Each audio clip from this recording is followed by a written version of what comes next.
Right, folks. Shall we begin? Right? Okay. So, usually I'm the one introducing the speaker. So, for a change, today I'm doing the self-introduction. And for those of you who know me, I'm Rajit Morakil in the College of Humanities and Sciences. And thank you all for coming, by the way.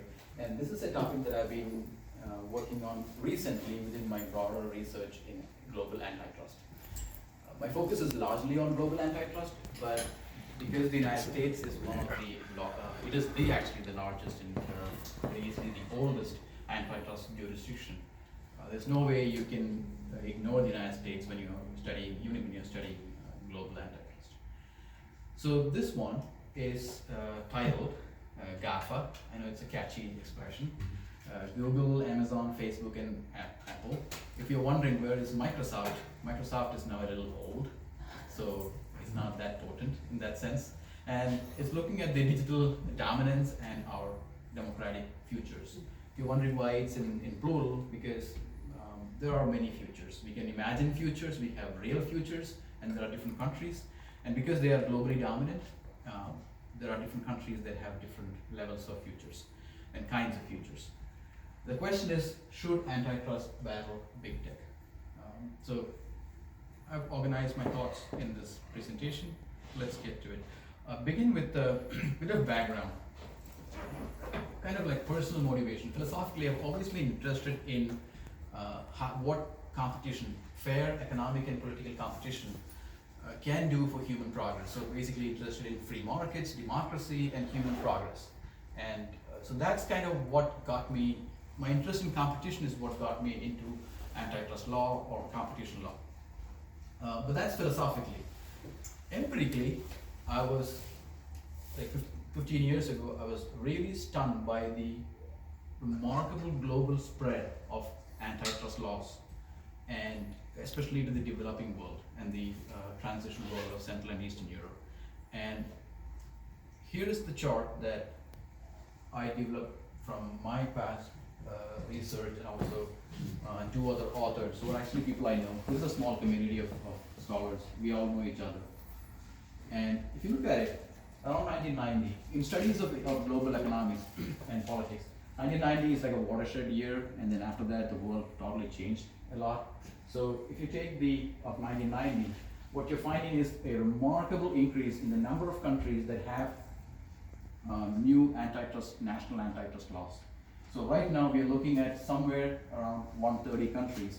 In a span of around 25 years, 26 years, what you're finding is that it went up from 35 all the way to 130. So almost 100 new countries came into this. So for me, my research in this, just giving the background, excuse me, was why. And from there, I've reached a point where today the research is on stuff like the big tech and how it relates to antitrust and our democratic futures. The present research, this is something I'll be presenting in a couple of months in New Delhi, an international antitrust conference, and that is a little more technical. Today, it's a little more political economy. So this is a paper that is already done, it's accepted, it's going to be in the conference report.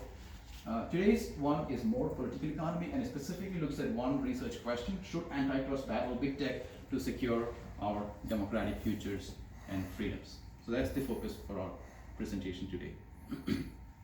And if you see there are three concepts or players, key concepts of players that we're interested in: antitrust, democracy, and the digital era. I'm not assuming that we are all on the same page, so I've just taken a few slides to explain to you what each of these things mean and how they relate to each other, which we will see as we go forward. Starting with antitrust. Antitrust laws, they're basically known as competition laws outside the United States. Only in the US we use the expression antitrust laws, but because the US has such a huge influence in the rest of the world, these expressions are used interchangeably. I use them interchangeably depending on what context I'm in. If I'm in Europe, I generally use the expression competition laws, or in India, but here it's antitrust laws. We are not the first people to actually start this business. It was Canada. Canada beat us by 1 year, but they did not enforce and implement it they were a little late. So in terms of actual use, we are the first people. So we didn't let Canada have that honor. So we are, the Sherman Act is the first one. What do competition laws do? They do a lot of things, but if I can put them in 3 bullet points, and this is what mostly the field does. First is, it looks at market entry barriers. It is trying to reduce those market entry barriers and anti-competitive behavior. For example, cartel. If companies get together to fix prices, they are forming a cartel which will prevent other new firms from entering the market. It's also an anti-competitive behavior. It's not good for consumers that companies collude. So that's one thing. The second one is, and you can see the word abuse is emphasized, is italicized. Because it's not dominance per se that is the problem under competition law. It's actually abuse of dominance. So you could be a dominant firm so long as you're not abused. Now that brings up a ton of controversies, and we'll get to that pretty soon. Finally, it looks at mergers and acquisitions among large firms. So for example, you're wondering why Coke and Pepsi can never, if at all they wanted to, merge. It's antitrust laws, because that would be something that would immediately attract attention from the DOJ. The DOJ, Department of Justice, has the antitrust division. They will immediately drop. For example, a couple of many years ago, AT&T wanted to merge with T-Mobile. Didn't go through, because AT&T was number 1, T-Mobile was number 4. If they merged, they would become a near monopoly. So those are the 3 items that antitrust laws concerns itself with. Why? What are the main goals? Again, there are many goals, but I think this is also a contested question, like what are the main goals? There are reams of papers and articles written on this one, but just for our sake, it is to keep markets competitive, as I said before. The second one is very important. It is to keep business firms more efficient, because when you are concerned about your costs and you are competing, you'll be more concerned about costs and you're more concerned about keeping your customers, and you are talking about dynamic efficiency. Businesses are much more efficient if they know that there is some kind of competition in the market. So that's the idea. And in the end, it helps consumers, because you work in reducing your cost, which is assumed that you'll pass on to your consumers, and the consumer welfare is high. So it's like a Cliff Notes version of antitrust laws in terms of goals. Most academic scholarship, being something like antitrust law, you can expect a lot of lawyers in this field. So legal scholarship is tremendous and massive. But the theory, it draws mainly from economics, theory of competition. So economists and legal scholars dominate this field, like 99.99%. Then that 0.01% is where people like me come in. And trust me when I say this, you're looking at one of like 10 people in the whole world who are either international relations scholars or political scientists. And the fun fact is we all know each other. Either personally, we visit each other's homes, we take that close. Oh yeah. So it's a very small community of people, and I can tell you, it's been a good field. Yeah. Second item, democracy. This is also extremely important, especially the second part, and you will see why I say flawed democracies. The original idea of democracy was like what Schumpeter and Dahl mentioned, is more like an electoral democracy. If you vote and have competitive elections to get your leaders in, yeah, you're a democracy. But that's not the only story of democracy. Democracy also has the liberal part to it, where you have the civil liberties and minority rights. So together is what you need as a democracy. Now, the reason why India and the US, the Economist Intelligence Unit, EIU, has recently classified both India and the US, the top 2 electoral democracies in the world, as flawed democracies, not as full democracies, because they are pretty bad on number 2 here, in terms of civil liberties and minority rights. So they are a little questionable. That's why India and the US are considered flawed democracies. So that's the idea about democracy, and I really want to emphasize this part because it becomes important in our analysis. And finally, the digital era. The digital era has 2 parts to it as far as we are concerned for this analysis. One is digital technologies. The other one we'll see right after this. So for all intents and purposes, the digital revolution began in the 1990s, and we're talking about things like PC, Mac, internet, smartphones, cell phones, all those things. That's what the idea is. I don't think we need to talk more about that. The other aspect, which is more relevant for us, is the digital economy. So these two together makes up the digital era. So the digital economy, also known as online economy, internet economy. Here's the thing: there is no settled definition. No one has come to an agreement that this is what it means by a digital economy. However, the IMF has taken a stab at it recently, and broadly, they say it is the incorporation of data and the internet into various processes of production, consumption, capital formation, cross-border financial flows, and finance. So that's a very broad explanation. But the key thing is it's data and internet. That's a broad one. You also have a narrow definition of the digital economy. It's mostly online platforms and activities that owe their existence to such platforms. So this is, again, both. Both definitions apply as far as I'm concerned, and in my analysis and the paper, I start with the narrow one and include some elements of the broad one as they're applicable. Here is the problem, but because there is no settled idea on the definition, there is a big problem with measuring its size. How big is the digital economy? If you ask how big is the US economy, we know that. Look at the GDP. But with this one, the absence of a settled definition means there is an absence of measurement. Like, how can you measure something that you cannot even define? And so no data currently exists on the exact size, but we know the parts of it. All right, now that we've seen all three, we're ready to get into the analysis and the issue. So what's the big issue here? And I put the word issue in quotes, just to give respect to those people who disagree with me. Because a lot of people don't believe, especially economists, antitrust economists, they don't believe that there is an issue here. Lawyers are split, the legal profession. Some believe, some don't believe that there is an issue of dominance and whatever comes out of that. So I'm just giving respect to those. The issue is big tech's digital dominance and the two implications that we find here. One, implications for democracy, consumer welfare choices, labor rights, and personal privacy. So that's the one for the democracy and socioeconomic outcomes. There are also implications for antitrust. So this draws in people like me. This draws in pretty much everybody else, like lawyers and economists. I do dabble in this, but right now we're going to dabble more in this one.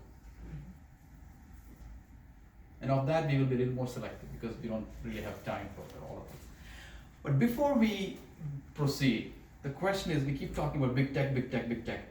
And if you look at all the recent books that have come out, hopefully one day, I hope mine will be there in this pile too. This one, The Curse of Bigness. It's actually an expression from the past. The Crisis of Capitalist Democracy. Now, I'm not an anti-capitalist if you know me well, but these kinds of books are coming out, and these are famous people, Richard Postman. This one is massive. It just came out last year. Digital Dominance. I can say I kind of stole their title a little bit. And this one is by two journalists. This I just purchased for my fun flight, reading on the flight. The Myth of Capitalism. This is more by journalists, so I'm not that inclined. It reads more like a novel than scholarly work.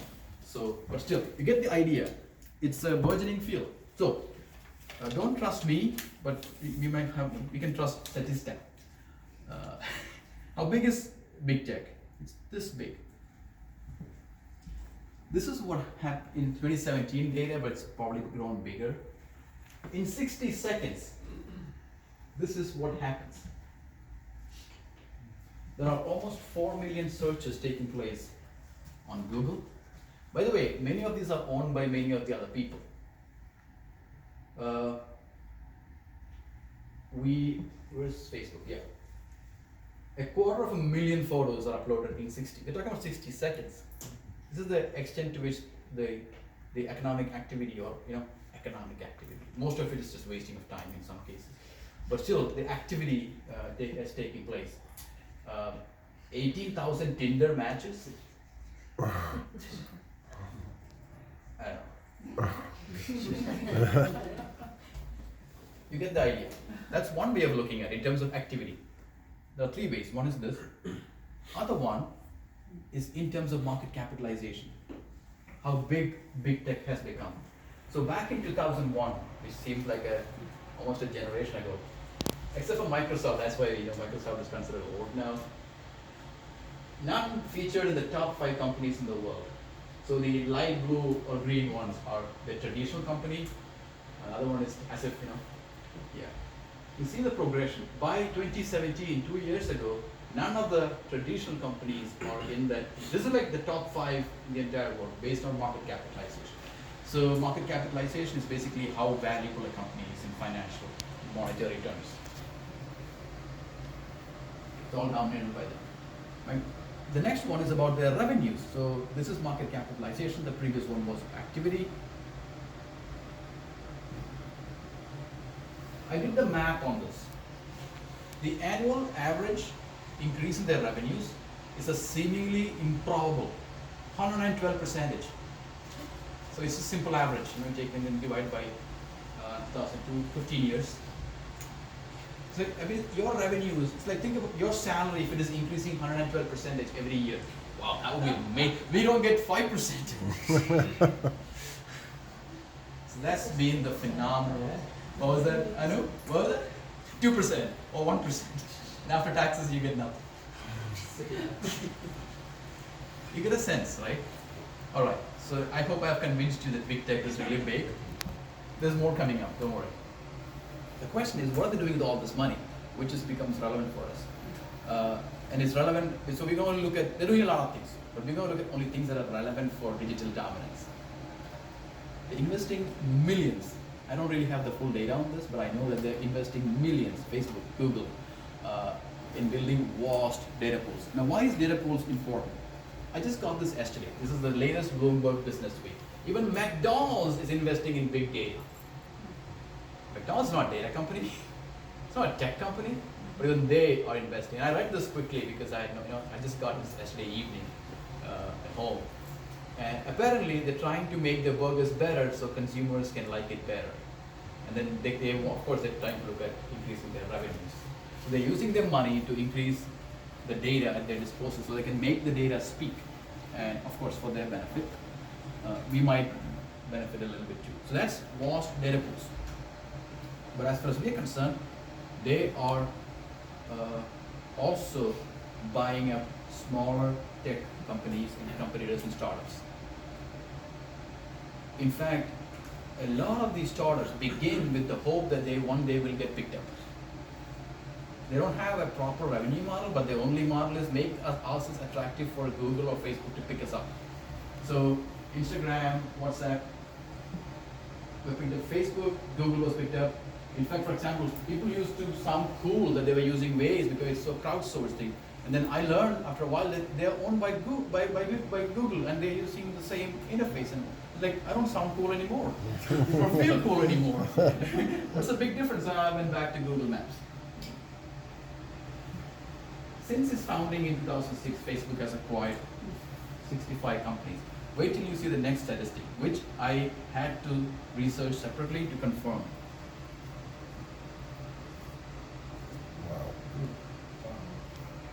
They've been acquiring on average one company a week. Now some might be really small to even mention in news, but this particular scholar, he was a techie scholar, Epstein. You'll see his name come up because he's done a lot of work, and thanks to him, because I'm not a techie, so these people can do certain things that we cannot. They're trained better in that sense. One company on average a week. How do they achieve this digital dominance? There are two tools. One is big data, the one we'll see pretty soon. The Economist a few years ago called data as the new oil. There are people who object to it, including me. There are fundamental differences between data and oil. Let's not get to that.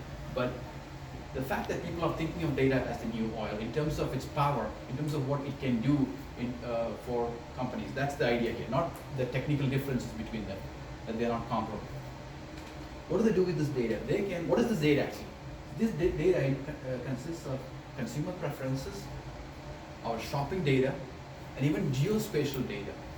Many cities and countries are getting a little concerned about the amount of geospatial data that is coming into the possession of firms like Uber, Facebook, Google, of course, Amazon, all of these companies. They are getting concerned because these are supposed to be sovereign data, but now they are more in the hands of these corporations. And maybe now they are not really misutilizing it, but you never know. So this is also a concern for a lot of cities, that geospatial data. Having this data translates to data dominance.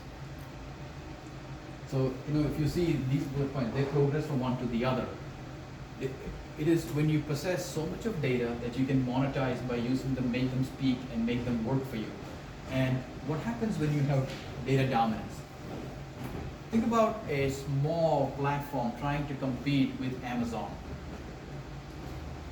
Think of a small platform trying to compete with Amazon. They have so much of information on customers. There's no way a small platform can today compete successfully with Amazon. There are only few markets where Amazon has been facing stiff competition. For example, India. And what they've done is they're trying to buy out the local players. Because, but in most places, if you're a new startup, it's almost impossible to compete with Amazon because the amount of data they have. So it's a dominance that comes from data dominance. So data dominance leads to digital dominance.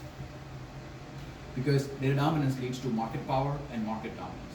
Think about this. There is an expression known as switching costs. Before these firms came up, especially Amazon and other places, we went to brick and mortar, regular stores. They have very little information on us compared to these online platforms. These online platforms know so much about us. So for consumers, switching from one online platform to another platform has a huge financial and psychological cost involved in it. Unlike we switching from one brick and mortar to the other. Because these can actually tailor to each customer compared to the other ones. Like, the other day, one of my, a couple of years ago, a Chinese restaurant that I really liked, and which I went the other day with a few of my colleagues, they shut down. Well, I was psychologically affected. That's a place I really went to. That happens. But they were not catering to me particularly. They were catering to a bunch of people, and I fell in that mix. Here, they have so much of personalized, individualized data that for you actually feel that switching out has a huge cost to it. Psychological maybe, but also financial. For example, I know how much ever I keep yelling at Amazon, all my shopping, in fact, I'm expecting stuff coming in this week from Amazon. So just putting it out there. Here is how, I have an example to tell you exactly how much how this works. In 2012, Wall Street Journal reporters did the study of Staples.com. This is fascinating. They found out, fascinating, sad, Joe way look at it. They found out that depending on where you are searching, the prices of the same item are different. Which may not surprise us now, but what surprises us, and it surprised back then, was why. So let's say you're searching from Roxborough, a middle class place, versus searching from Cherry Hill, a little more, people with a little more income living there. Surprisingly, the price of the same item on Staples.com would be different in two places, and more surprisingly, it would be cheaper in Cherry Hill versus in Roxborough. It defies logic, right? It should be more expensive in places where people can actually pay more, but here's the fact that they found out in there when they dug deeper. In places where there are more high-income people living, there is more competition, local competition for Staples.com. So in a 20-mile radius, if there is a competitor, like back then it was Office Max or Office Depot, if it was there, the prices were much lower. The same item, let's say a stapler, but Staples.com, stapler. It was different. So what does it do? It's affecting poorer sections of society, so it's like that inequality aspect. But I'm sure my economist friends will appreciate this one, the first degree price discrimination. So there are 3 levels of price discrimination: first degree, second, and third. The first one is if a seller can tailor their product and the price to exactly one consumer, which is very difficult to do. So for the most part, the first degree price discrimination is always stayed like a textbook thing. Second degree price discrimination is when you change your prices based on quantity. Like if you buy in bulk, you'll get a discount.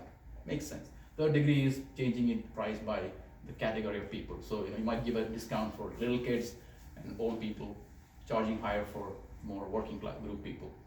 First degree price discrimination has always been rare, but now it's becoming more of a possibility. You want to add? The example I used for that was selling a car. Yes. Each person gets a different price. Yes. Right? So that's first degree. Yes. That's a good example of first degree. Exactly. That's a good example of first degree price discrimination. But this is taking place at such a scale. And that is happening because of big data and the data dominance that you can do. The second tool of digital dominance is network effects, which comes through two-sided markets. Now, if you're thinking this is too much of economics, they all are related. They'll come back to herd democracy. You'll see that very soon. So just stay with me on this one. It's a little technical. A two-sided market is a market or a platform where you have buyers and sellers brought together. For example, airports. Classic example is an airport, where the airport doesn't take us to our destination.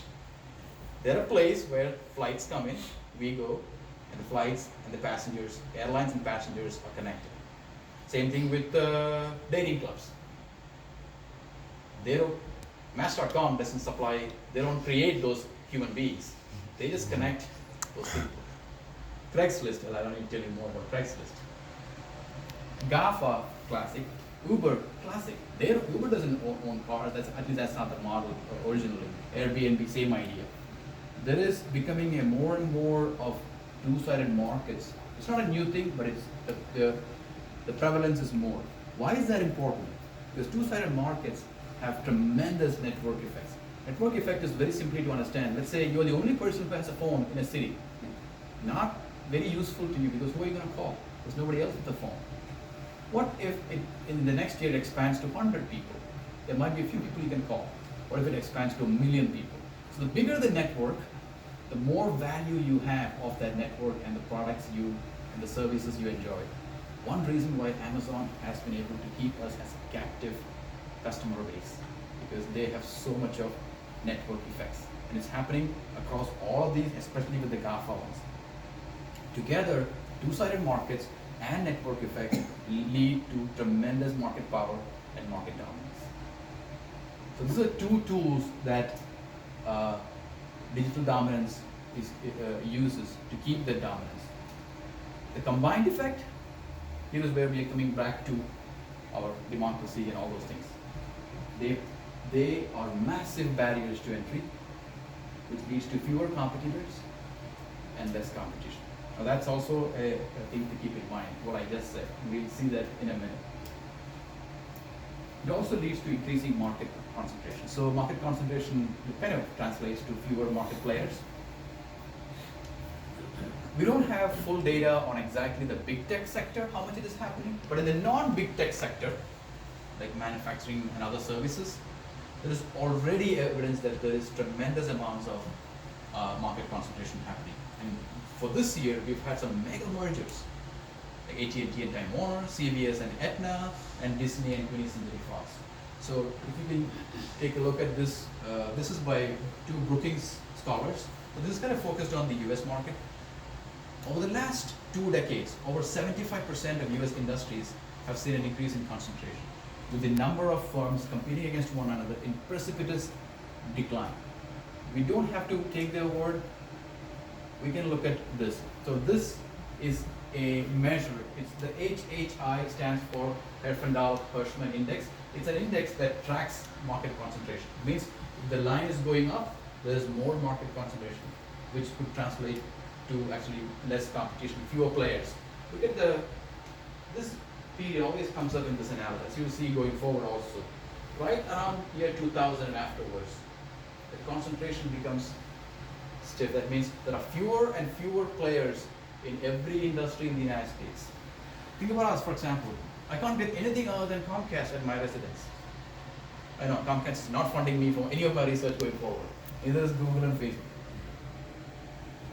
That's one way of looking at it. That's one way of looking at it. That there is an increase in concentration. This is for the period. It's a little dated, but still, you get the sense. It's only been going in that direction. All right. I hope you're convinced that there is a certain level of digital dominance taking place in working their way through data dominance and other aspects. There are 4 aspects. We will not look at all 4. We won't have that amount of time. I am talking about this. I've talked about this in my paper. So if you want, I can send you the paper a little bit, not too much. We will look at democracy and labor rights very quickly. So these 2 we are not looking at. And so for that fact, we will focus our energies more on Google and Facebook, because they're the ones who feature more prominently in these 2 aspects. So you will not hear me talk too much about Amazon and Apple. If you're wondering how Apple figures in this, they are apps. Their Apple Store, App Store, that's one way in which there's a lot of control on what we do and what we see and what we read.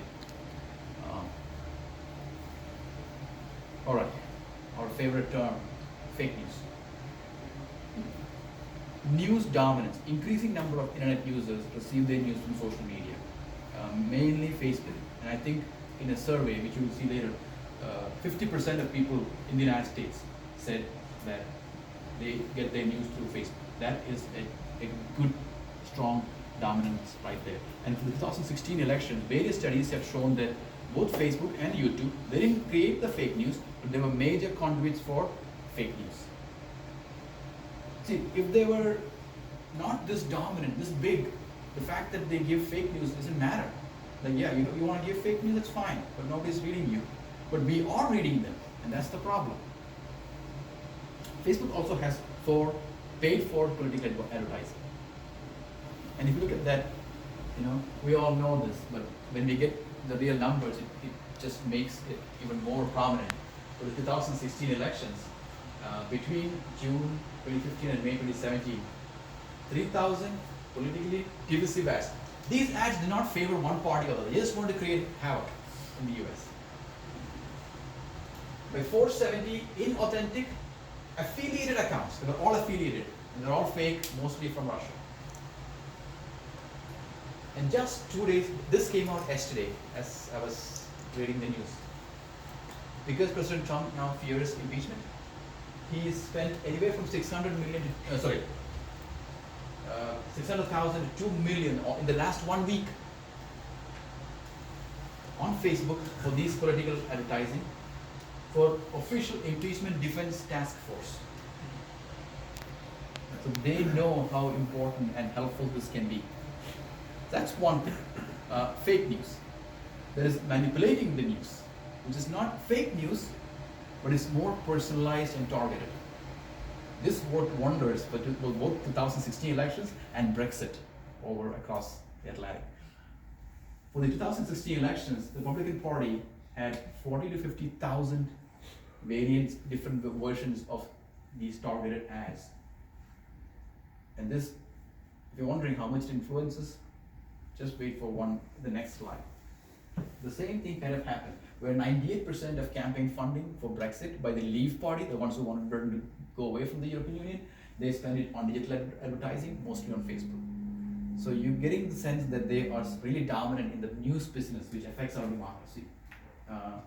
And like I said, this survey is what I was referencing earlier. Talked about how a little over 50% of the American respondents, they receive their news from search engine, mostly Google, Facebook, and another one showed about Facebook.